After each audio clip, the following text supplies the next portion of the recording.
Hello and welcome to Footprints in the Vermont Garden. Today we're here in Manchester, Vermont at Gringo Jack's restaurant, and you're going to see why I've chosen it. It's a garden that I've watched for years and love. And today we're lucky enough to have the owner of Gringo Jack's, Jack Gilbert, here with us. And I'm hoping that he'll tell us something about the history, because I've been watching this garden, having lived here in Vermont for 15 years. So how long has this been going on?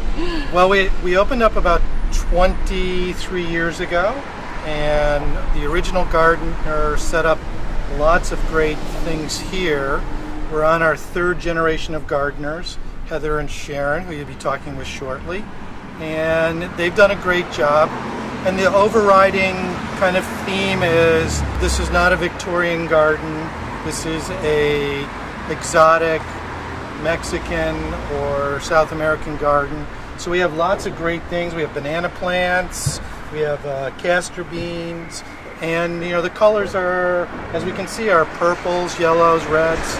And then Heather and Sharon several years ago started sneaking in all sorts of peppers. So we have Slim Jims, Thai birds, paper lanterns, habaneros, all sorts of great stuff.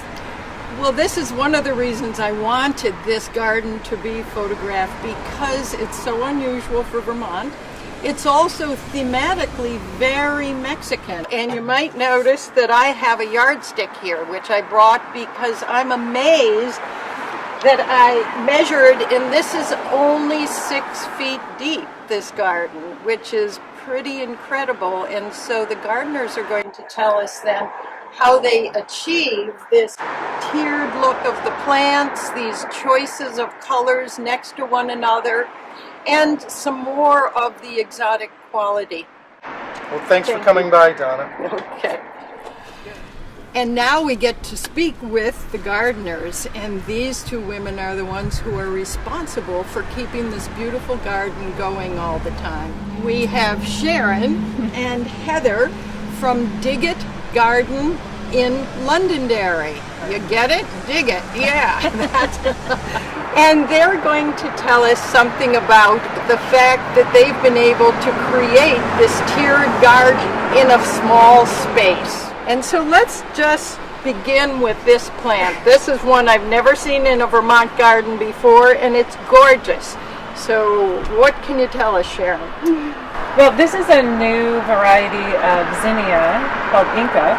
The fellows at Clearbrook actually provided this for us. So yeah, this is an exceptionally new and exciting You'll see more variety. of it next year, I'm sure. So, well, and also then they knew that you have this theme going, and so Inca certainly fits well. Yes. And now this one behind us is another interesting one. If you can, maybe you can tell us. This is a perennial. It's called Persicaria, and it blooms, I want to say, from June and into September. Super reliable. Very dependable. Very dependable. Great backdrop plant.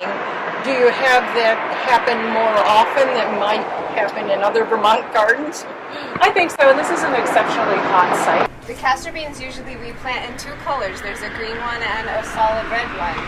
But over the years we've learned that the red one sometimes breeds with the green one, and we get a hybrid that's not a true red, and we really like this one a lot. So I've started growing them myself and bringing them, and with lots of fertilizer, you get bark even on the bottoms of these.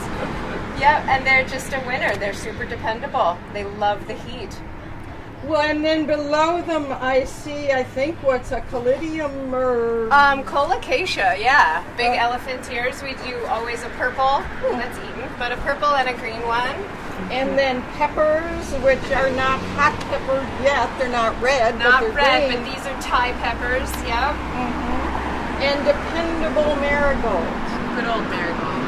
And once again then about the tiers, the fact that you have your low, your medium, your tall, all in this very shallow space. How much planning does that take? In the beginning, a lot of planning. Over the years, it's it's just natural for us. And we plan most of it, aside from the colors, in the greenhouse when we're buying our plants. Yeah. And then we bring literally 2 truckloads full, and we put them all out, and that's our inspiration. That's how it happens. And so you just move them back and forth We until do. you go, I love that We one do. next to this one. And we've been doing it for so long, and we work so well together. Well, of course, another highlight of this garden are the banana trees. And so who wants to talk about what you have to do to grow bananas in Vermont? Now, these banana trees are not your usual Vermont plant, and yet they're absolutely gorgeous, and you can visit them here at the restaurant in this peak time of the summer, and that's why we had to be here now. They're so beautiful. And then they're going to move. So for the longest time, after we planted these, we didn't know you could cut them. We would bring them in the back of a tractor trailer full, and then we learned you could top them. And so that's what we do. We top them to just a stalk. And then we take them to Meadowy Valley Nursery in Dorset, where they house them for us. And then we dig them with a crew of volunteers over the years. We've had people from the kitchen come out and help us. We dig a hole to China and we put these in. And we're just lucky they do so well. About 5 years ago, we actually got bananas. I was going to say, have you ever? They were little tiny things. Little red ones, but it was very exciting. And we think actually that they may have come, because one of these too is the original plant and has produced babies. So we think that the smaller plant that produced the baby bananas may have actually been like a Vermont native banana tree. Wow. Not native, I guess, but anyhow. Well, now I have read that there is one hardy banana. I have read that too. Yeah. Maybe for Bennington. Well, we all know that a lot of what happens in gardening is all of the work that it takes in order to achieve. So let's hear something about what these plants, some of them quite exotic, others quite common, what do they require as far as your gardening on a seasonal basis here? Well, we must say, first of all, that Jack so graciously allows us to spend so much time caring for these plants. But we are here 3 days a week, watering, we fertilize, we use no chemicals, not to mention, just overall deadheading and maintenance. And so you're watering, there isn't a watering system, you're individually watering. Right. And some plants don't like water on their leaves, some do, so you have to kind of know what you're doing. And it looks as if I see dahlias here, so you have a lot of things that you're introducing the canis to, Yes. tubers and things. And so how early in the spring do you begin with this garden? Memorial Day. Memorial. Yeah, Okay. and sometimes that's even early. The interesting thing about this garden is that we go through Columbus Day, and quite often we end up taking the entire thing down just because of the bananas. Like, it's really full, it's true. Yeah. Well, I see down there your asters haven't even begun, and so that you also have things timed so that you're going to have good coloration. Yes. And that's a lot of planning. It is. It is. Yeah, that's it. And you're doing such a beautiful job. Thank you. Yeah, Thank you. I really Thanks. appreciate it. And like I have said before, but I'll say again, this is not your usual Vermont garden. No. No.